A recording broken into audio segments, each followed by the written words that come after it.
Mohanavani Telugu podcast వింటున్న శ్రోతలందరికీ హృదయపూర్వక నమస్కారాలు. ఈరోజు మన మొదటి షాట్లో అయ్యప్ప గురుస్వామి ఎలా ఉండాలి, ఏ నియమాలు పాటించాలి అనే విషయాన్ని తెలుసుకుందాం. అయ్యప్ప గురుస్వామి అవ్వడం అంటే చాలా పవిత్రమైన బాధ్యత. దేవతారాధనలో యాత్రికులను నడిపించడంలో నియమ ఆచరణలో ముందుండే వ్యక్తే గురుస్వామి. ఆయన తన జీవితం మొత్తం భక్తులకు ఆదర్శంగా ఉండాలి. ఇక్కడ అయ్యప్ప గురుస్వామి ఎలా ఉండాలి, ఏ నియమాలు పాటించాలి అన్న పూర్తి వివరాలు విందాం. అయ్యప్ప గురుస్వామి ఎలా ఉండాలి? శుద్ధ ఆచారవంతుడు, నిష్కల్మషమైన ఆచార వ్యవహారము, నిజాయితీ, వినయము, క్షమ, దయ కలిగి ఉండాలి. మద్యపానము, ధూమపానము, ఆశ్లీల ప్రవర్తనలకు పూర్తిగా దూరంగా ఉండాలి. అయ్యప్ప స్వాముల నియమాలు పూర్తిగా పాటించే వ్యక్తి. 41 రోజుల దీక్షలో లోపం లేకుండా బ్రహ్మచర్యము, ఉపవాసము, మితాహారము, పంచేంద్రియ నియంత్రణ ఉండాలి. భక్తులకు ఆదర్శంగా ఉండాలి. మాట్లాడే మాట, ప్రవర్తన, దుస్తులు అన్నింటిలో శాంతి, సంప్రదాయము, ఇతర స్వాములను దారి చెప్పడంలో సహనము, ప్రేమ ఉండాలి. అయ్యప్ప గురుస్వామి పాటించవలసిన నియమాలు: 41 రోజుల దీక్షను అత్యంత క్రమశిక్షణతో ఆచరించాలి. ఉదయం సాయంకాలం స్నానం, అయ్యప్ప స్వామి పూజ, మంత్రాల జపం, నల్ల వస్త్ర ధారణ.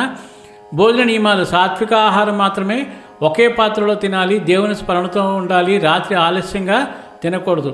మాట నియమాలు: అబద్ధం మాట్లాడకూడదు. కోపము, తిట్లు, నిందలు వాటికి దూరంగా ఉండాలి. మృదువుగా, శాంతంగా మాట్లాడాలి. పూజా నియమాలు: అయ్యప్ప స్వామి 108 సార్లు నామస్మరణ, హరిహరసుత నామజపం, మాళమంత్రము, గురుస్వామి ప్రత్యేక పూజలు చేయాలి. పాదయాత్రలో మార్గదర్శకత్వం: మొదటిగా అందరి స్వాములను చూస్తూ నడవాలి. అడవిలో, గిరుల్లో గుంపును రక్షించాలి. భక్తులకు నియమాలు, భక్తి తీరులు నేర్పాలి. ఇతర స్వాములను చూసుకోవాలి. కొత్తగా స్వామి అయ్యే వారికి దీక్షమాల అర్పణ, నియమాలు, పూజా విధానం నేర్పించడం, ప్రసాదం, పూజా సామాగ్రి సాయపడడం. గురుస్వామికి ఉండవలసిన ముఖ్య గుణాలు: ధైర్యం, సాహసము, పరుల పట్ల ప్రేమ, వ్యక్తిత్వ బలము, ఆధ్యాత్మిక జ్ఞానం, సేవాభావం. గురుస్వామి బాధ్యతలు: దీక్ష ఇచ్చే ముందు ఆ వ్యక్తి యొక్క మనోబలం, సామర్థ్యాన్ని చూసి నిర్ణయించాలి.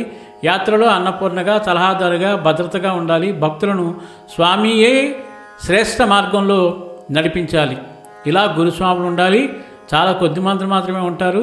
చాలామంది గురుస్వాములు మాల వేసినప్పుడు ఒక రకంగాను, మాల తీసిన తర్వాత ఒక రకంగా ఉంటారు. స్వామియే శరణమయ్యప్ప.